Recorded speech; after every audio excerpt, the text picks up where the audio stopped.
എൻ്റെ ഈ വചനങ്ങൾ ശ്രവിക്കുകയും അതനുസരിച്ച് പ്രവർത്തിക്കുകയും ചെയ്യുന്നവൻ പാറമേൽ ഭവനം പണിത മനുഷ്യന് തുല്യം. എൻ്റെ ഈ വചനങ്ങൾ ശ്രവിക്കുകയും, അതിന് തൊട്ടു മുമ്പ് കർത്താവ് പറഞ്ഞത് എന്താണെന്ന് വ്യക്തമായിട്ടൊന്ന് മനസ്സിലാക്കണം.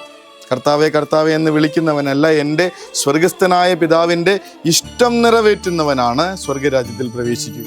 ഈ ഒരു കാര്യമാണ് പാറമേൽ ഭവനം പണിത മനുഷ്യൻ എന്ന് കർത്താവ് പറയാനായിട്ടുള്ള കാര്യം. സ്വർഗസ്ഥനായ പിതാവിൻ്റെ ഇഷ്ടം നിറവേറ്റുന്നവൻ പാറമേൽ അടിത്തറയിട്ട് ഭവനം പണിത ഒരാൾ.